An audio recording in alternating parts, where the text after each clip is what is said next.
Shalom Bapak Ibu yang kami kasih dalam Tuhan. Kita jumpa kembali dalam devotion pagi hari ini. Saya memberi tema Roh Kudus sebagai penolong. Yohanes 14 ayat 16.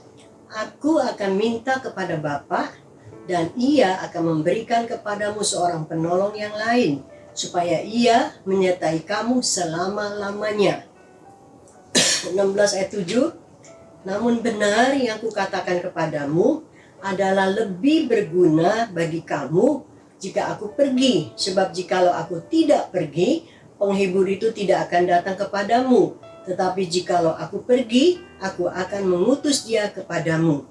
Semuanya sudah dinubuatkan oleh kitab Taurat Musa, kitab Nabi-Nabi, dan kitab Mazmur. Kelahiran Yesus ke dalam dunia, lahir di Bethlehem di sebuah kandang yang hina. Kemudian dia disalib di tangan orang berdosa. 3 hari dia bangkit, dia hidup, dia sudah mengalahkan maut, dia hidup selama-lamanya. 40 hari dia berulang-ulang kali menampakkan dirinya kepada murid-muridnya, memberitakan Injil Kerajaan Allah. Kemudian dia naik ke surga, kembali kepada Bapaknya di surga, karena tugas di bumi ini sudah selesai. Dia tidak meninggalkan murid-muridnya seperti yatim piatu. Dia minta kepada Bapa memberikan kepadamu seorang penolong yang lain. Ia dapat menyertai kamu selama-lamanya.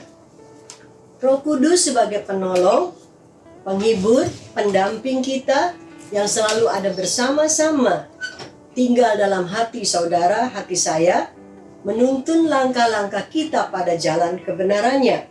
Dia juga menyediakan tempat tinggal bagi orang yang percaya, yang mengasihi Dia, yang melakukannya, yang mentaatinya, yang hidup di dalam kebenaran dan kekudusan.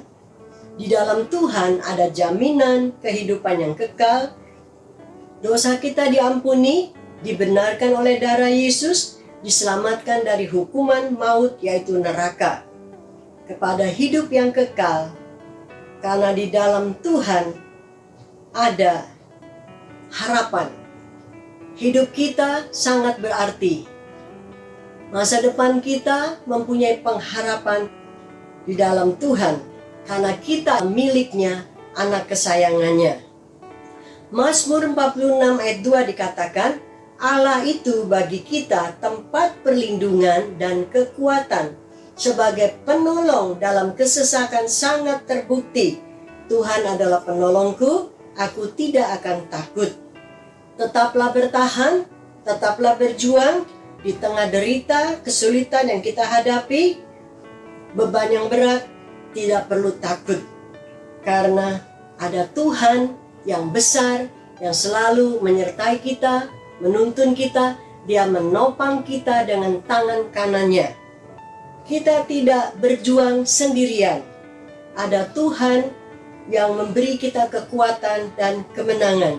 Karena Roh Kudus sudah diberikan bagi saudara dan saya, yang memberikan kita sebagai penolong dalam kesesakan, itu sangat terbukti. Roh Kudus diberikan bagi saudara dan saya yang selalu ada menyertai saudara dan saya. Kita tidak pernah ditinggal sendirian. Roh Kudus selalu mendampingi kita, menuntun kita, dan memberikan kita kekuatan dan kemenangannya. Sekian firman Tuhan, kita akan berdoa. Bapa di dalam surga, terima kasih buat kuasa-Mu, Roh Kudus yang diberikan bagi kami semua orang percaya, di mana kami menjadi milik-Mu, di mana Roh Kudus tinggal bersama saudara dan saya.